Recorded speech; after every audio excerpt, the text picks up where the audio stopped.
Hi, my name is Laser, and I transitioned from female to male in the public eye over the last 6 or so years. And this is a video where I'm going to tell you what that was like. And if you don't care, please don't watch this video.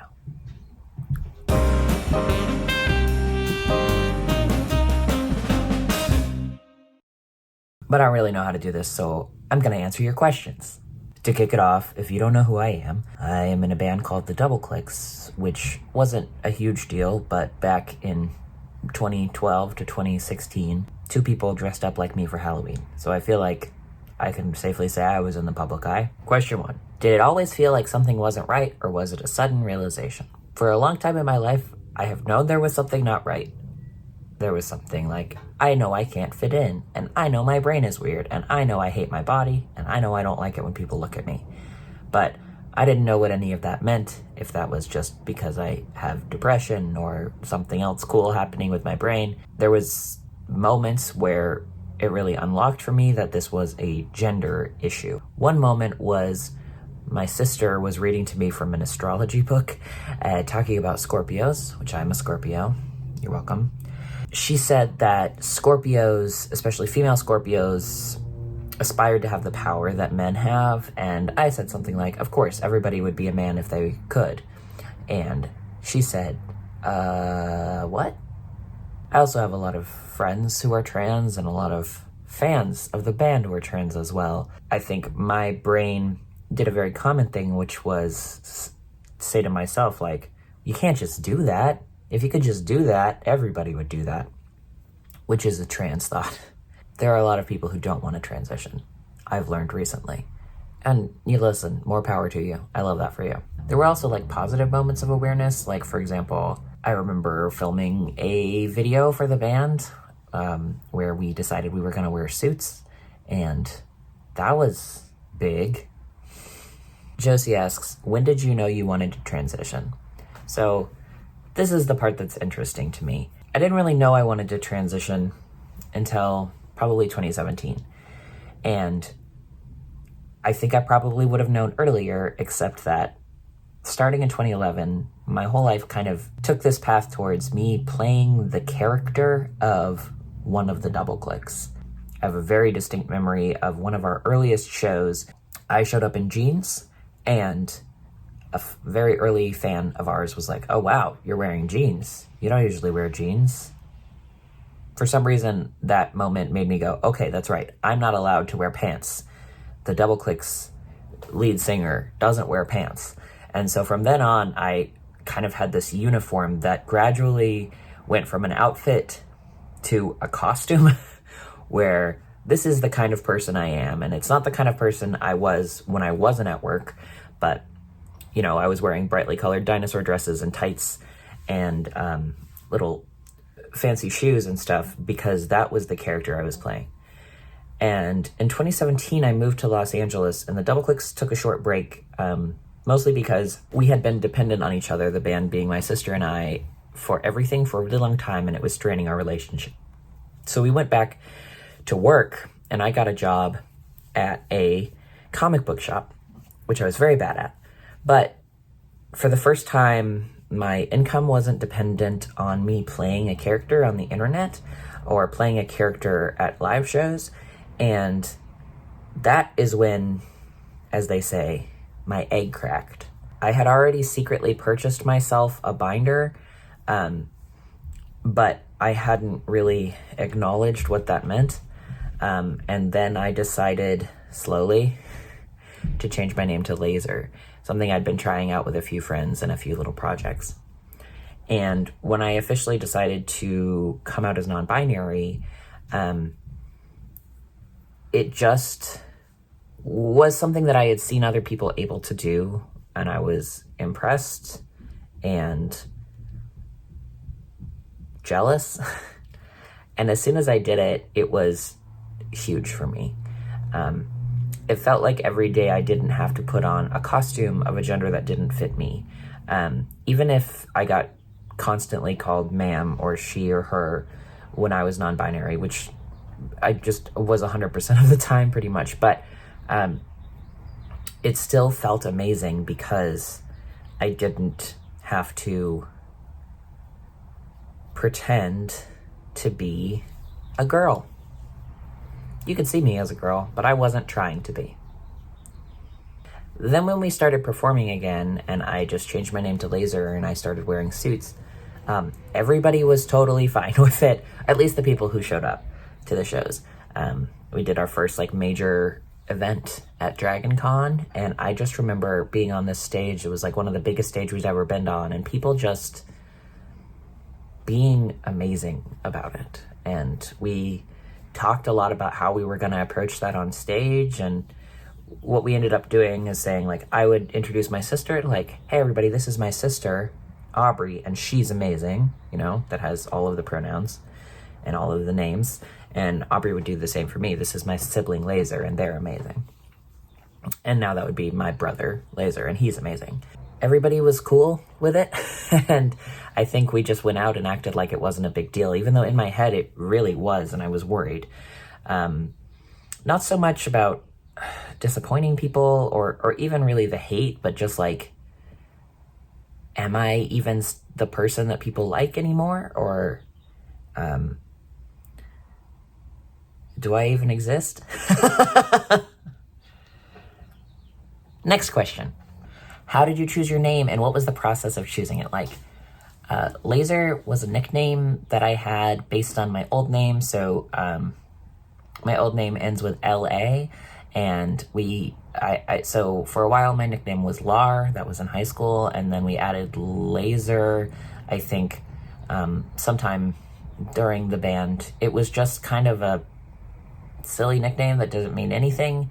I mean, obviously it means laser, like the noun laser, but it really didn't mean anything. And it's fine now. I don't know. It's just a name, right? All names are silly.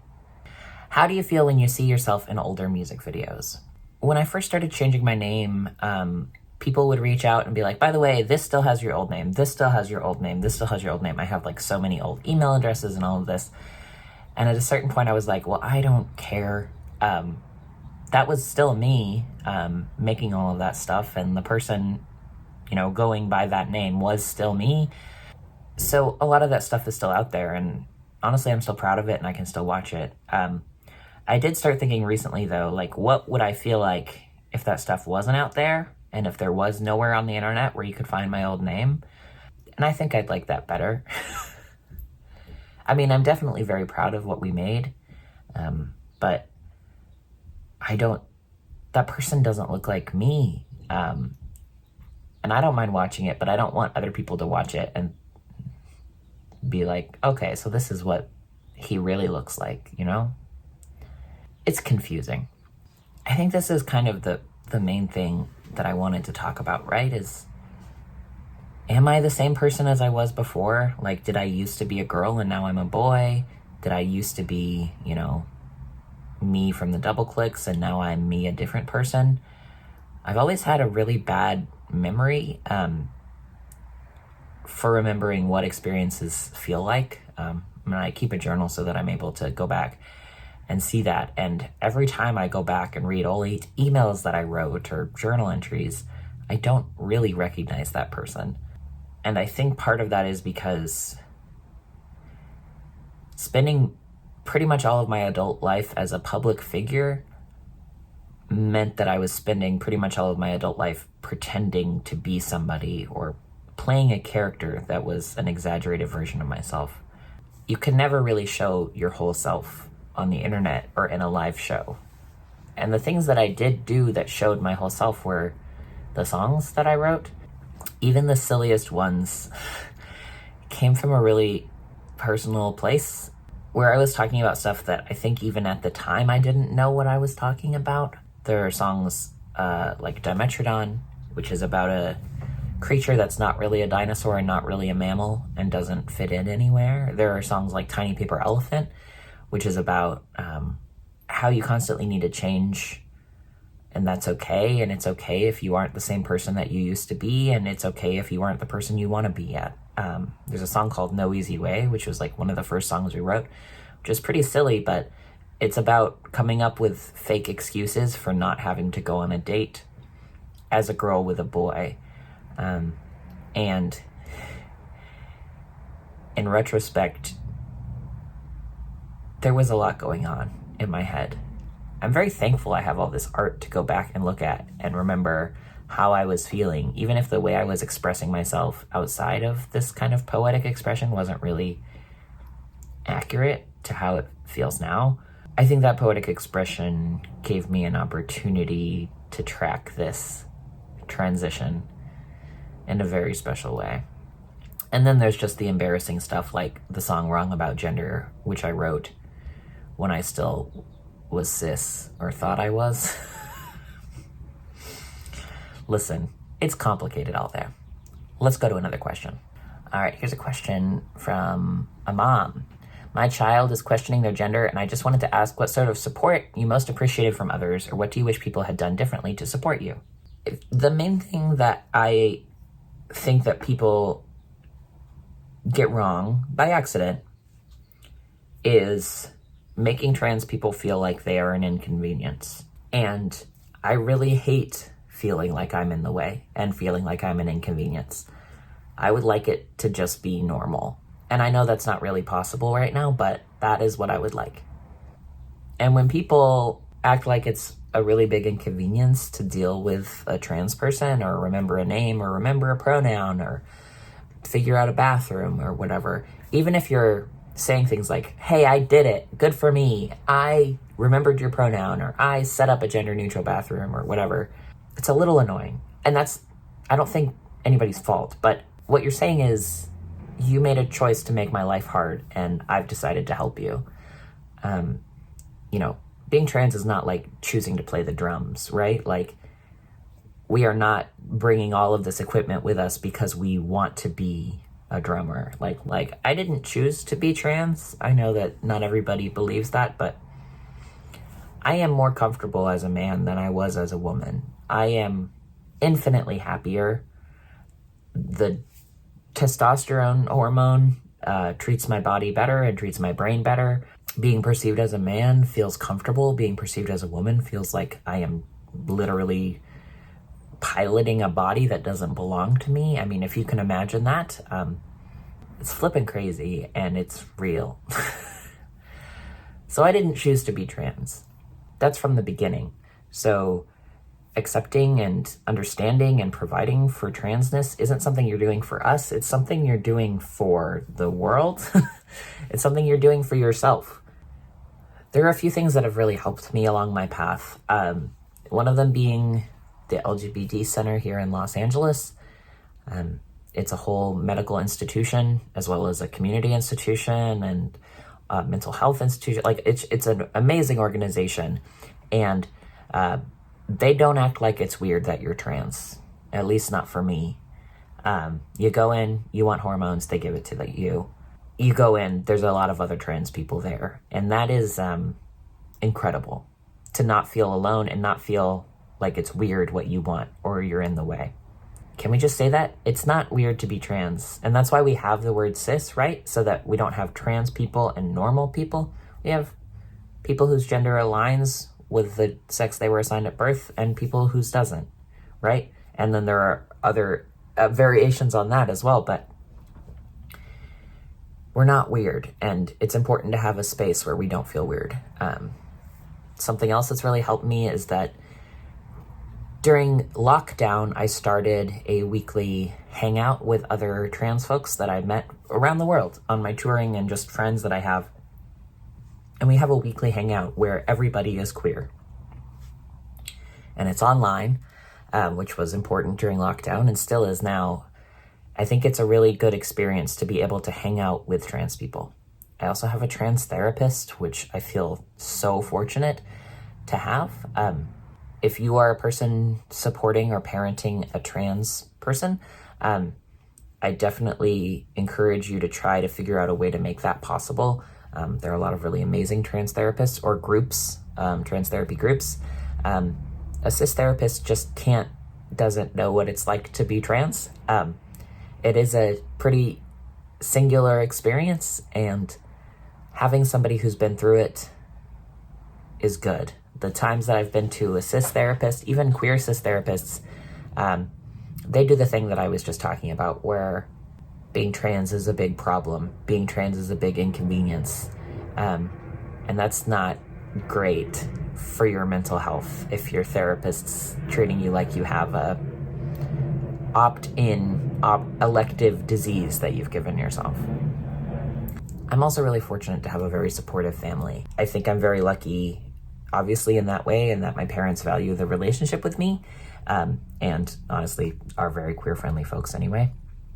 My mom, actively sought out help to understand the trans experience, and went to a Unitarian church service where a very nice they-them person explained how pronouns work in a way that she understood, which I am infinitely thankful to that person, because it really made a night and day difference with the way my mom was able to use my pronouns.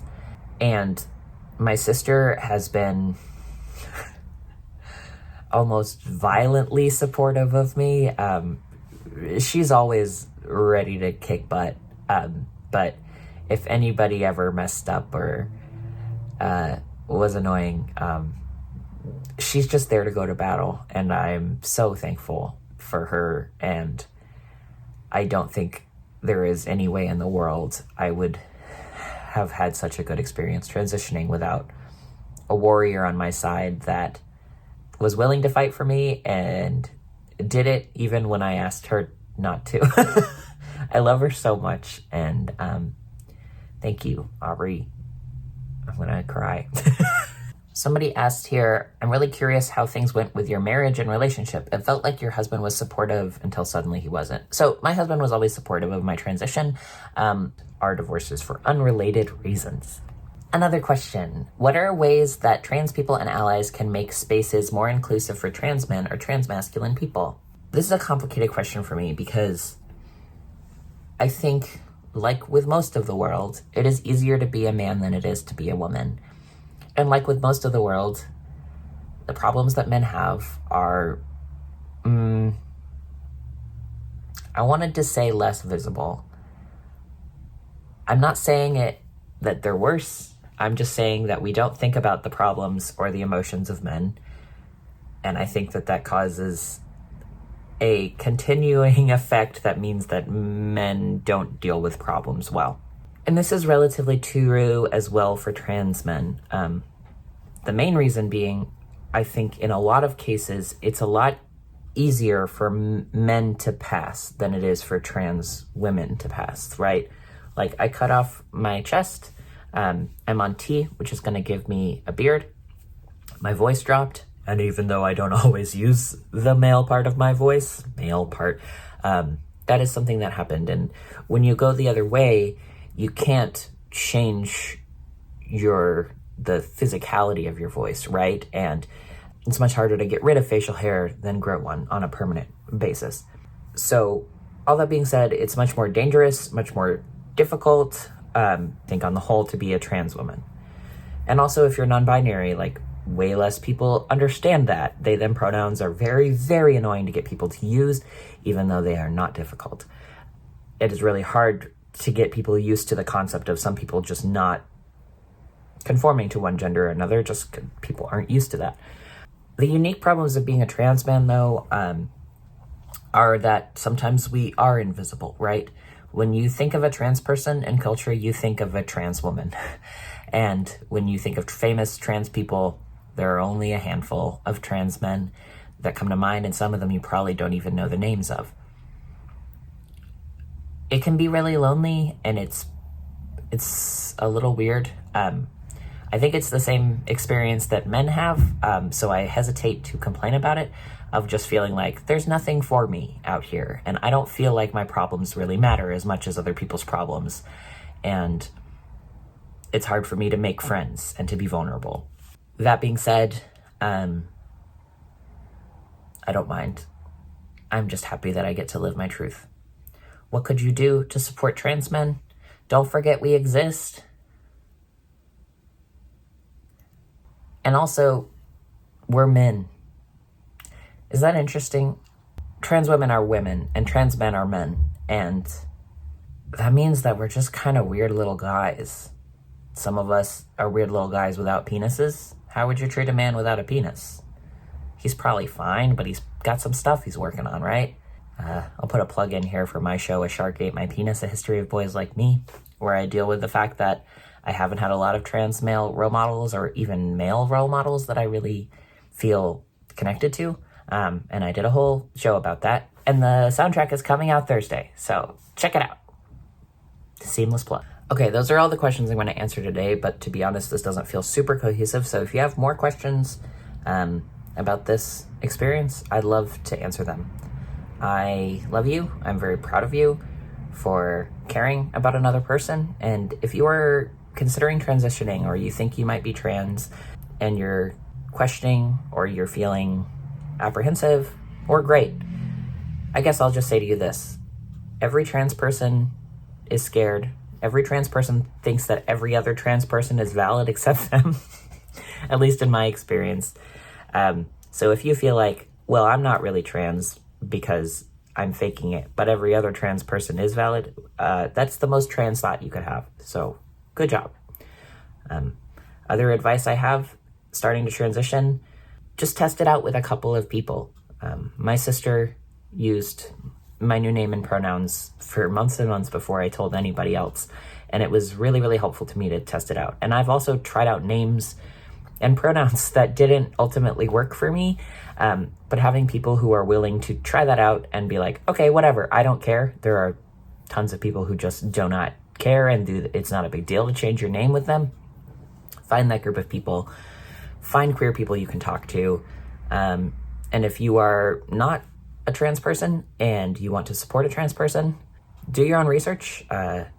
There's a really incredible website called Trans Families that has a lot of common questions that parents of trans people might have that would be good for you to know the answers to, but better to not ask your kid as they are going through a very vulnerable time. It's harder to live as a trans person than it is to remember a trans person's name. Is it okay for me to say that? I hope so. Anyway, thank you so much for watching. I really appreciate you. I hope you like my album that comes out this week. And yeah, keep leaving questions because I'd love to talk more about this. I feel like I'm finally okay sharing this information. I've been filming for 30 minutes. Jesus Christ. Okay, goodbye.